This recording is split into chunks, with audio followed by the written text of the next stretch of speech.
Hello, my name is Euro and welcome to another Baldur's Gate 3 video. In today's video I'll be showing you a guide on how to get Isobel's robes and gloves without permanently unaliving her and without permanently aggroing some members of your camp, particularly Dame Aelin and so on.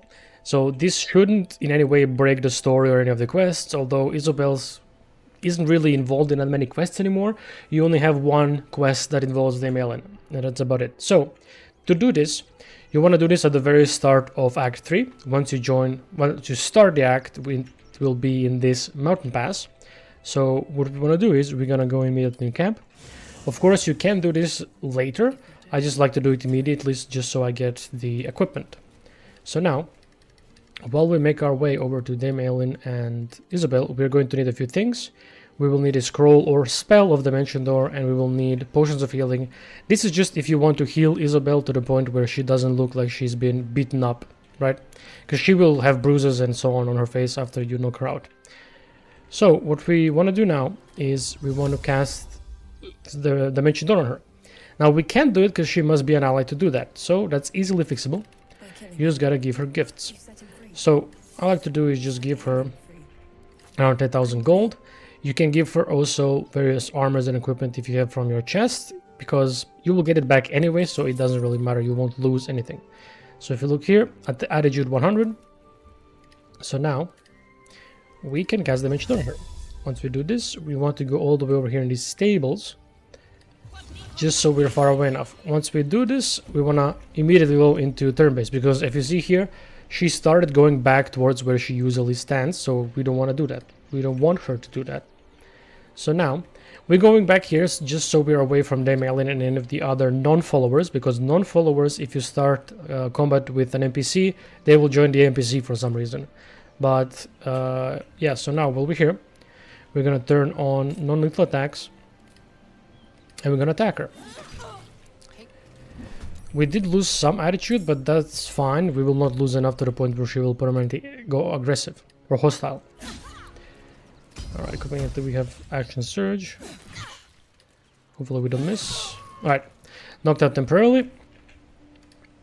And now we can loot her. We get our gold or any items we gave her. And we get the Moon Devotion robe.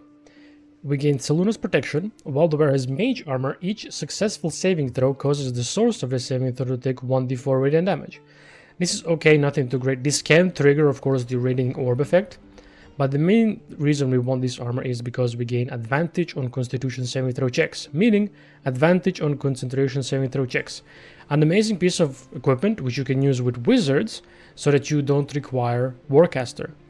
Or if you don't have proficiencies in, let's say, media armor like my character has, which also has advantage on constitution saving throw checks. This also gives you a free cast of Lunar Bulwark, which is mage armor. So this works great even on characters who don't wear armor and don't have access to mage armor, but they can get it through this piece of equipment. So absolutely, this is a really good piece of equipment that I don't think many people get, because usually if you do a good playthrough, you normally don't try to kill or knock out Isobel. And then you get her gloves, which is Janelle's gloves? I probably butchered that. You can defy villainy. When the wearer becomes blinded, paralyzed, or poisoned, they automatically cast lesser restoration of cells. This can come in handy, but not too much. In Act 3, you can actually gain use out of this if you do get paralyzed, because there are a few enemies in Act 3 do actually cause paralyzed. And now, to fix not Dame Aelin, Isobel, if you look here, she looks very beaten up, because she's at 1 HP.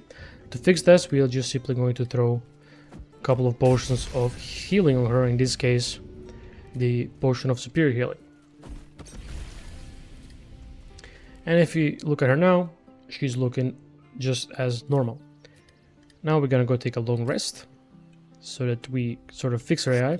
We got a story event, which is unfortunate. We're just gonna speed run through it. And we're going to continue with our long rest.